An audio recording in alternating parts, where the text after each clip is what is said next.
कांग्रेस का मैनिफेस्टो कह रहा है कि वो माताओं बहनों का सोने का हिसाब करेंगे, उसकी जड़ती करेंगे, जानकारी लेंगे और फिर उस संपत्ति को बांट देंगे।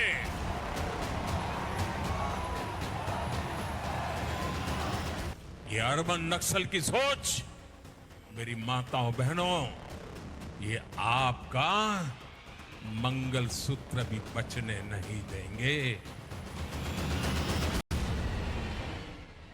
2024 के रण की तासीर देखिए, मिशन पर निकले मोदी का निशाना देखिए और समझिए कि पहले चरण के बाद अब आने वाले 6 चरणों का चुनाव किस माहौल की तरफ बढ़ रहा है।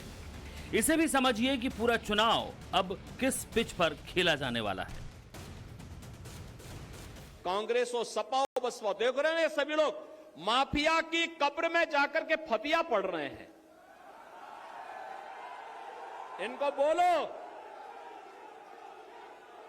इनको बोल दीजिए ये चुनाव से अच्छा वक्त नहीं। इनको बोलो कि जाओ, वोट तो कमल निशान को जाएगा, तुम लोगों को 5 साल की छुट्टी दे रहे हैं, फतिया पढ़ो खूब। मैं आज कांग्रेस पार्टी को पूछना चाहता हूं, आपके घोषणा पत्र में सर्वे की बात है या नहीं है? राहुल बाबा देश के नाम में स्पष्ट करे। और मनमोहन सिंह, आपके प्रधानमंत्री ने कहा था संसाधन पर पहला अधिकार माइनॉरिटी का है, आदिवासी दलित का नहीं है, आदिवासी दलित का नहीं। 24 का रण आखिर क्यों हिंदू मुसलमान में बंटने लगा? आखिर किसने इस चुनाव में हिंदू और मुसलमानों को बांटने की राजनीति को हवा दी? किसने अपने मैनिफेस्टो में मुस्लिम वोट बैंक को खास तवज्जो दी? किसने अपने मैनिफेस्टो में तुष्टीकरण को जगह दी? कौन थे वो जब यात्राओं पर निकलते थे तो लोगों से जाति पूछते थे? यही नहीं, किसने मुसलमानों के मंच पर जाकर दंगों का डर दिखाया? कौन नवरात्रों में मछली का मांस दिखाकर हिंदू आस्था पर चोट और मुसलमानों को रिझा रहे थे? कौन एक माफिया की मौत पर मुसलमानों को अपने पाले में लाने की सियासत कर रहे थे? कौन थे वो जो अपनी कौम को भड़का रहे थे, बीफ की दुकानों पर जाकर काटो काटो कर रहे थे?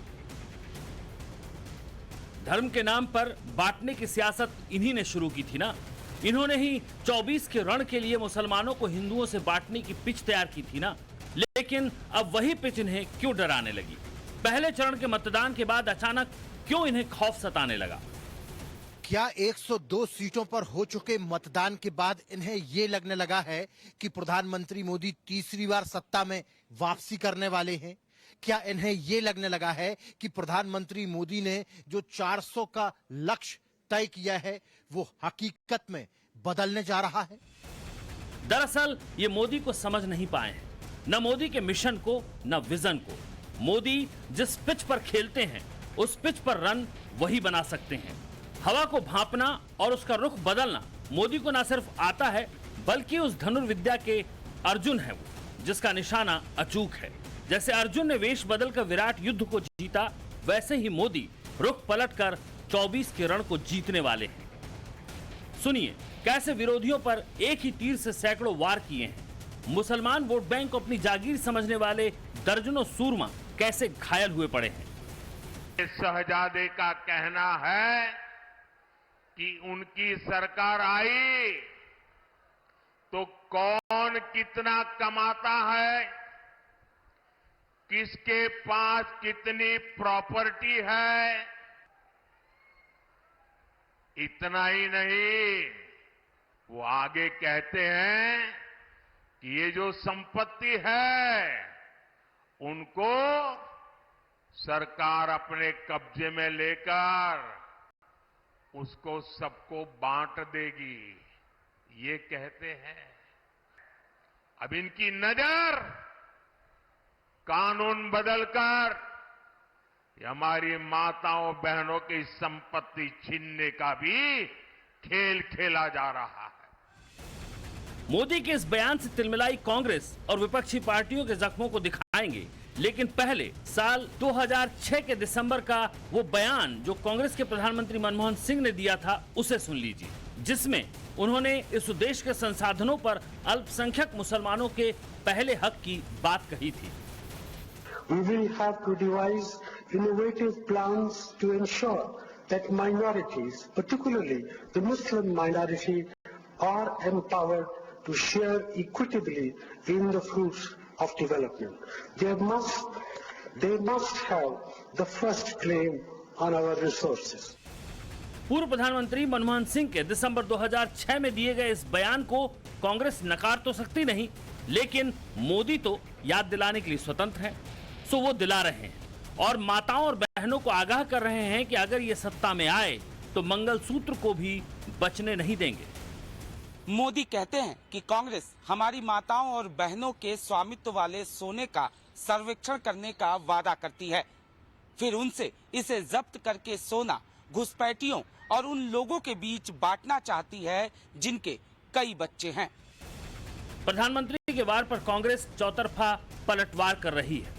पीएम मोदी पर झूठ बोलने और हिंदू मुसलमान की राजनीति करने का आरोप लगा रही है और चुनौती देते हुए कह रही है कि उनके मैनिफेस्टो में हिंदू मुसलमान जैसे शब्द है ही नहीं, ना ही संपत्ति को बांटने वाली बात है।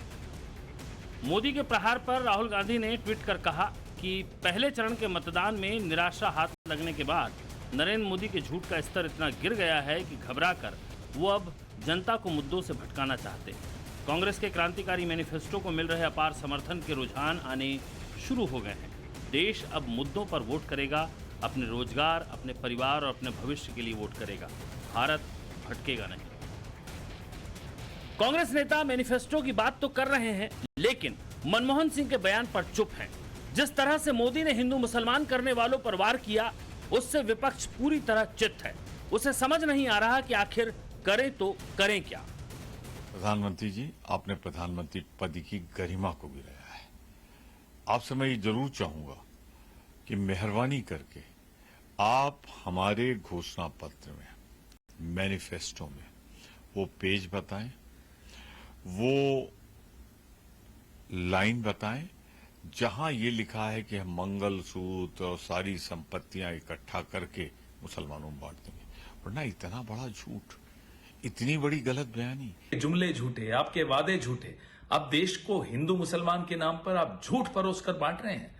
कांग्रेस के मैनिफेस्टो में कहीं भी, मैं ये चुनौती करता हूं प्रधानमंत्री को, कहीं मुसलमान या हिंदू कोई इस तरह का शब्द हो तो हमें बताएं। कहां गया आपका सबका साथ, कहां गया आपका सबका विकास और कहां गया आपका सबका विश्वास। नफरत के घोड़े का दूल्हा बनकर आप कभी हिंदुस्तान को बरकरार नहीं रख सकते। कांग्रेस हमेशा से तुष्टीकरण की राजनीति करती आई है और इसी का ये जवाब मोदी जी ने दिया है। जो सोना चांदी जेवर है वो सब अल्पसंख्यकों में बांट दिया जाएगा। जिनकी बच्चे ज्यादा हैं, जो रोहिंग्या हैं, जो बांग्लादेशी हैं, उन सब में बांट दिया जाएगा। उधर मुस्लिमों के रहनुमा और हैदराबाद सीट से अपनी पार्टी AIMIM के प्रमुख असदुद्दीन ओवैसी बौखलाए हुए हैं।